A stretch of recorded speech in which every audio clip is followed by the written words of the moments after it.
Are you an international scholar, student, or professional aspiring to experience the United States through an exchange program?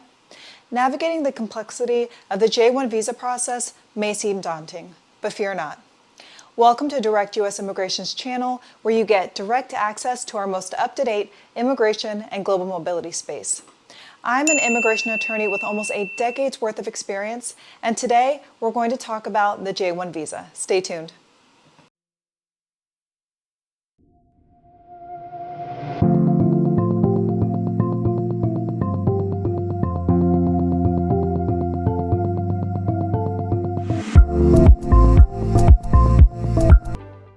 Thanks for tuning in. My name is Maitreya Brown, and I'm a U.S. immigration attorney based in Washington, D.C. I'm also the principal attorney at Direct U.S. Immigration, where we work with clients in all 50 states and around the world. Before we start, click on the like and subscribe button to follow our Immigration Hub to get the latest immigration information that could be vital to your case. And also, be sure to stick around until the end to get a bonus tip about the 2-year home residency requirement. As you know, getting a U.S. visa is not always an easy task.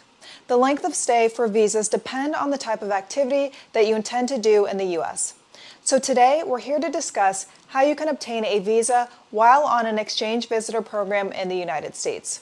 And more specifically, we will talk about the J-1 visa, which is also known as the exchange visitor visa. This visa is reserved for anyone outside of the U.S. who wishes to take part in a study or work-related exchange program in America.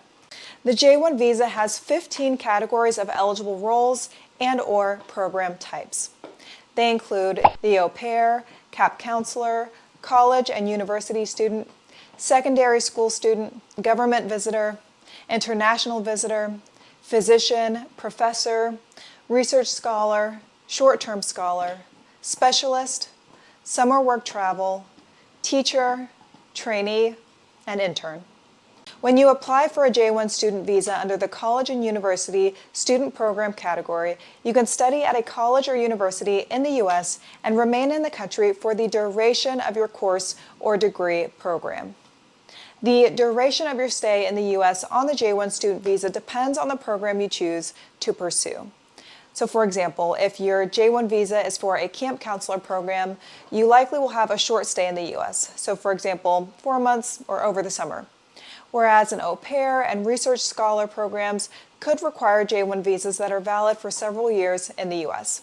Now, many J-1 visa holders are required to return to their home country after graduation and live there for at least 2 years to satisfy the exchange program. You will only be allowed to return to the U.S. after fulfilling this requirement. In the case of emergency or special circumstances related to returning to your home country, this requirement may be waived, but an application must be filed in order to request it. Now, the typical J-1 visa requirements include a passport, which must be valid for at least 6 months after you depart from your country, unless specific exemptions are available depending on where you are from. A photograph. So you must submit a photograph when you complete the visa application form online.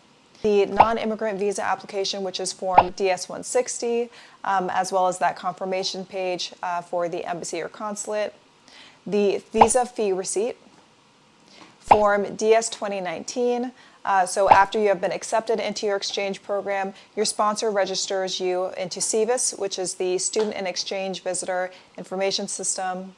And then afterwards, you will receive this DS form, and you may be required to pay a form fee. However, you should check with your program sponsor since they might actually cover that expense.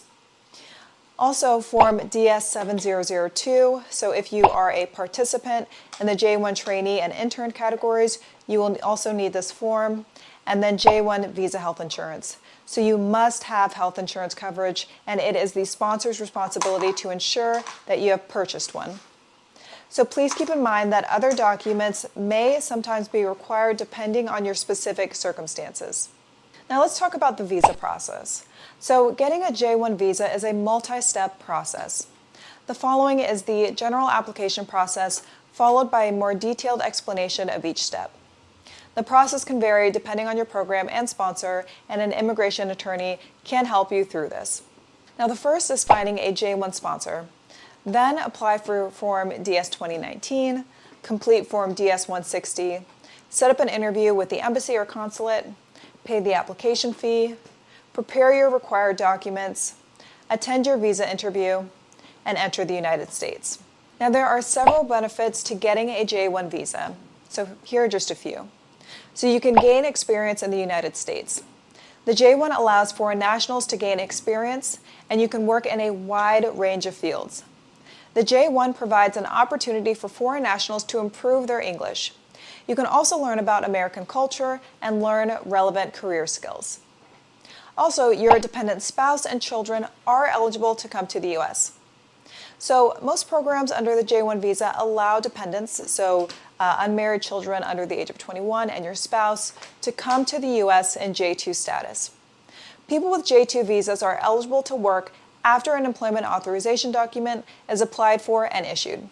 However, please be aware that au pairs, camp counselors, secondary school students, and those conducting summer work travel are generally not eligible to bring dependents with them. Now, some ask, can you work in the U.S. with a J-1 visa as a student? And the answer is yes, you can. J-1 students are permitted to work while studying as long as they obtain work authorization. Now, there are certain restrictions, such as only working part-time on campus for a maximum of 20 hours per week. However, students are permitted to work full-time during academic breaks. Now, there are several special programs under the J-1 visa, and these are just two examples. So the first is the Korean Nationals Internship Program. So the Bureau of Educational and Cultural Affairs established the WEST program, which is the Work, English, Study, and Travel program. Here, Korean university students and recent graduates can spend 18 months in the United States to study English. Second is the Irish Nationals Internship Program. The Department of State established the Intern Work and Travel Program for Irish nationals, also known as the IWT. This program is for 12 months to participate in internships and travel. So as promised, here's some bonus information that you may not know about. Now, let's circle back to the 2-year home residency requirement that I mentioned earlier. So some J-1 participants and their dependents must return to their home country for 2 years after completing their program. Additionally, those seeking new visa status may be subject to this requirement. You can ask for a waiver of this 2-year residency requirement for specific reasons, such as there being a U.S. governmental interest, attesting to a significant negative impact that can be demonstrated, or showing that you would face persecution if you had to satisfy the requirement.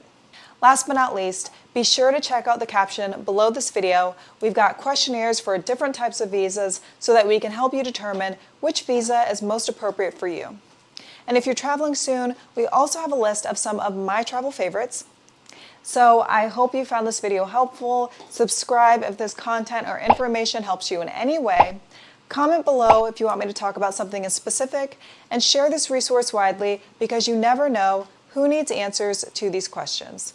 Additionally, if you have any specific questions about this video as they pertain to your unique circumstances, please schedule a consultation with us, also at the link below, and I'll see you in the next video.